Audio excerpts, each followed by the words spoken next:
Hi everyone, welcome to my YouTube channel Raminder maths hub. I am Raminder. आज हम करेंगे exercise number 3.3 का third question का fifth part.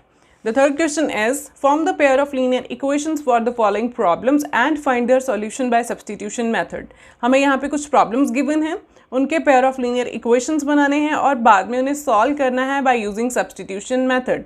So the problem is Number fifth, a fraction becomes 9/11 if 2 is added to both the numerator and the denominator, and if 3 is added to both the numerator and the denominator, it becomes 5/6. Find the fraction. हमें यहाँ पे एक fraction ढूंढनी है जिसके numerator और denominator के बारे में इंफॉर्मेशंस गिवन हैं कि अगर उस फ्रैक्शन के न्यूमरेटर में और डिनोमिनेटर दोनों में अगर 2 को ऐड कर दिया जाए तो इट विल बिकम 9/11। और दूसरी कंडीशन है कि अगर 3 ऐड कर दें न्यूमरेटर और डिनोमिनेटर दोनों में तो फिर वो इक्वेशन वो जो फ्रैक्शन है वो बन जाती है 5/6। हमें फ्रैक्शन फाइंड आउट करनी है। सो अगर फ्रैक्शन की बात हुई है तो उसमें न्यूमरेटर और डिनोमिनेटर की बात हुई है, दोनों होते हैं उसमें न्यूमरेटर एंड डिनोमिनेटर। तो हमें यहाँ पे लेट भी किसको करना है, न्यूमरेटर एंड डिनोमिनेटर को। एक बार लेट करेंगे तो बाद में जो आंसर आएगा फिर उसको फ्रैक्शन की फॉर्म में लिख देंगे, न्यूमरेटर अपॉन डिनोमिनेटर की फॉर्म में। So let the numerator be x and denominator be y। दो वेरिएबल्स हमने ले लिए तो फ्रैक्शन क्या बन गई, therefore fraction is x upon y। तो हम जब x और y की वैल्यू निकालेंगे तो यहाँ पे पुट कर देंगे तो हमारी फ्रैक्शन आ जाएगी। सो फर्स्ट जो कंडीशन है, अब हम कंडीशंस देखते हैं क्या है। अकॉर्डिंग टू स्टेटमेंट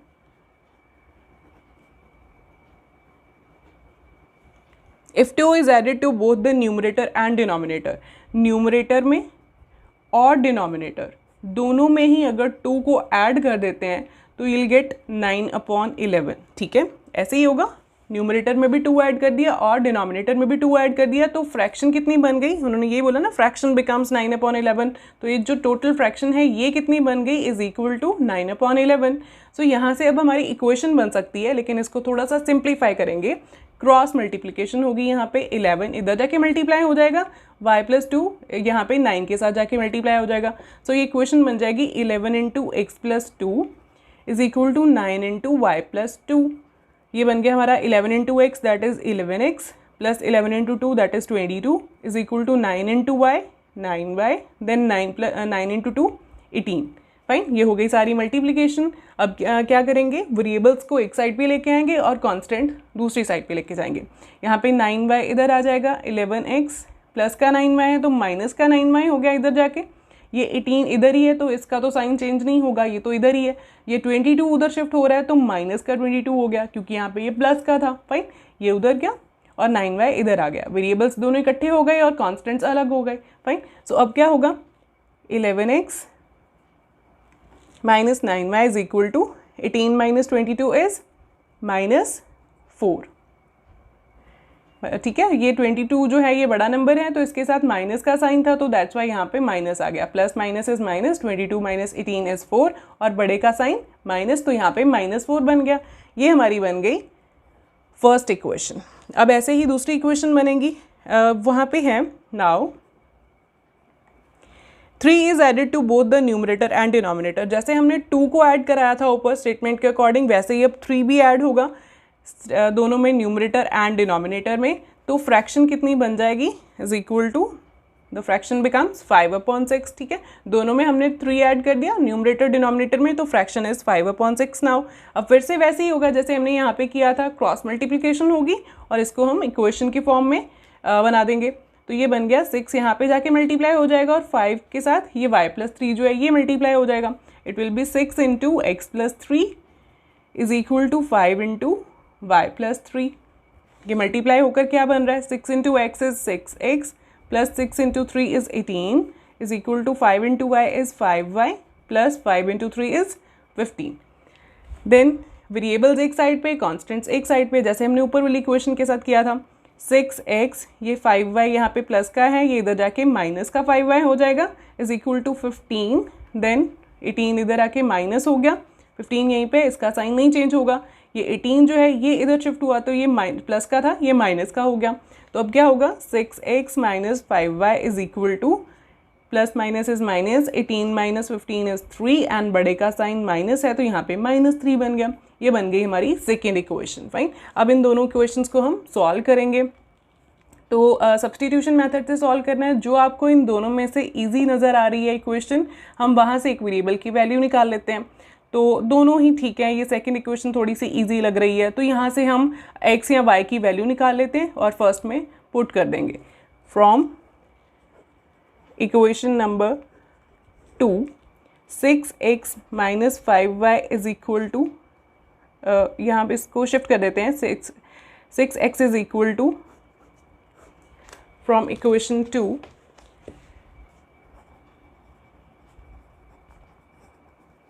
6x, ये इक्वेशन 2 थी, 6x minus 5y is equal to -3, ये थी नंबर 2 वाली इक्वेशन पिछले पेज पे। तो ये बना 6x इज इक्वल टू, यहाँ पे मैंने इसलिए दोबारा लिखी है ताकि हमें ये चेंज करने में, ये उधर शिफ्ट करने में या वहाँ से देखना नहीं पड़े, प्रॉब्लम नहीं आए। सो ये जो 5y है इसको हम उधर शिफ्ट करने वाले हैं। सो ये क्या बनेगा, -3 यहीं पे है, प्लस ये -5y तो उधर जाके प्लस का 5y बन जाएगा। Fine, easy. अब क्या होगा, x की वैल्यू निकालनी है तो x is equal to -3 plus 5y upon 6 बनेगा, क्योंकि 6 और x जो है ये मल्टीप्लाई हो रहे हैं आपस में। दो नंबर्स के बीच में कोई साइन नहीं होता, मीन्स वो मल्टीप्लाई का साइन होता है, मल्टीप्लाई हो रहे हैं। तो अगर यहाँ पे 6 इसके साथ मल्टीप्लाई हो रहा है x के साथ, तो उधर जाके क्या हो जाएगा, डिवाइड हो जाएगा। सो ये हमारी बन गई वैल्यू ऑफ x। इसको मार्क कर देते हैं नंबर 3। अब इसको पुट करेंगे, सब्सटीट्यूट करेंगे, substitute value of x from equation number 3 in equation number 1। 2 में से वैल्यू निकाली है तो 1 में पुट करेंगे। अगर आप 1 में से निकालते, x या y किसी की भी वैल्यू निकालते, तो वो हम 2 में पुट कर देते। यहाँ पे भी आप y की भी निकाल सकते थे। y की वैल्यू अगर निकलती तो वो बनती हमारी 6x minus 3 upon 5 is equal to y। तो आप वैसे भी कर सकते हैं, दोनों ही करेक्ट है, आंसर बिल्कुल ठीक आएगा आपका। तो x की वैल्यू अब हम इक्वेशन नंबर 1 में पुट कर देते हैं। इक्वेशन नंबर 1 थी हमारी ये वाली, 11x minus 9y is equal to -4। यहाँ पे x की वैल्यू सब्सटीट्यूट कर देते हैं, ये बनेगा 11x, x की value minus 9y is equal to -4। ये थी हमारी इक्वेशन नंबर 1। अब क्या होगा, मल्टीप्लिकेशन होगी और एलसीएम लेना पड़ेगा मुझे लगता है यहाँ पे। तो पहले तो ऊपर मल्टीप्लिकेशन हो रही है, 11 into -3 is -33, 11 into 5 is plus 55y, then upon 6 minus 9y is equal to -4। Then LCM लेना पड़ेगा, एलसीएम है 6, यहाँ पे 1 है, तो 1 और 6 का एलसीएम तो 6 ही आएगा। तो 6 के टेबल पे 6 गया 1 पे, 1 into this whole is again the same thing, 33 plus 55y, then -1 के टेबल के ऊपर 6 कितने पे गया, 6 पे, 6 इंटू 9 इज 54y, और यहाँ पे -4 एज इट इज़। अब क्या होगा, ये जो यहाँ पे लाइक टर्म्स हैं, पहले 6 को उधर शिफ्ट कर देते हैं। यहाँ पे -33 प्लस माइनस इसको बाद में सॉल्व कर लेते हैं, 54y, ये 6 जो है इसको यहाँ पे जाके -4 के साथ मल्टीप्लाई कर देंगे, क्योंकि यहाँ पे तो ये डिवाइड हो रहा है सारी स्टेटमेंट के साथ, ऊपर वाली के साथ। सो 6 और 4 मल्टीप्लाई होकर के ये क्या बना, -24, plus minus is minus, and product में प्लस माइनस जो आता है वो हम लिख देते हैं यहाँ पे। देन -33 बन रहा है, और क्या बन रहा है यहाँ पे, दो लाइक टर्म्स हैं, 55 माइनस 54 इज y, और बड़े का साइन प्लस, तो यहाँ पे आ गया +y। अब क्या होगा, कांस्टेंट को उधर शिफ्ट करें तो y कितना बन रहा है, -24, ये माइनस का 33 है, उधर जाके ये प्लस का 33 बन गया। तो 33 में से 24 को अगर माइनस करते तो वो क्या बनता है फिर, 9। सो ये हमारा y जो है ये बन गया 9, मीन्स हमारा डिनोमिनेटर तो आ गया। अब न्यूमरेटर के लिए क्या करेंगे, y की ये जो वैल्यू है इसे हम थर्ड इक्वेशन में, जहाँ पे हमने x की value in terms of y निकाली थी, वहाँ पे हम पुट कर देंगे तो हमारा x भी आ जाएगा। So it is put value of y in equation number 3.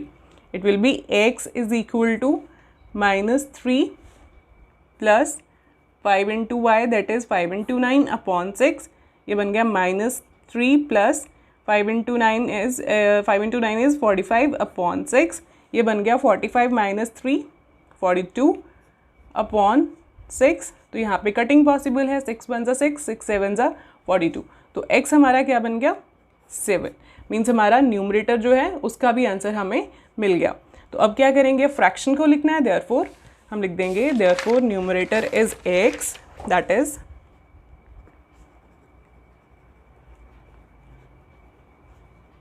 x that is 7 था एंड डिनोमिनेटर y था, तो उसकी वैल्यू कितनी आई थी 9। फाइन, सो ये बन गया हमारा डिनोमिनेटर। तो फ्रैक्शन पूछी थी, therefore the required fraction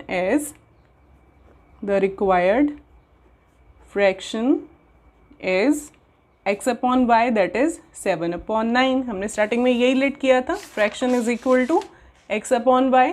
so यहाँ पे x और y की जो वैल्यूज़ हैं वो हमने पुट कर दी, तो हमारी फ्रैक्शन जो है वो आ गई। ठीक है, ये था हमारा आंसर 5th पार्ट का। So with this the 5th part is over now. अगर आपको कुछ डाउट्स आए हैं तो प्लीज़ कमेंट सेक्शन में लिख दीजिए, और साथ ही मेरे चैनल को लाइक और सब्सक्राइब करना मत भूलिए। आने वाली वीडियोस में मैं एनसीईआरटी के बाकी चैप्टर्स भी कवर करने वाली हूँ, सो आपको टाइम पर वीडियोस मिलती रहें, आप बेल आइकन को भी प्रेस कर दीजिए। Thank you so much students.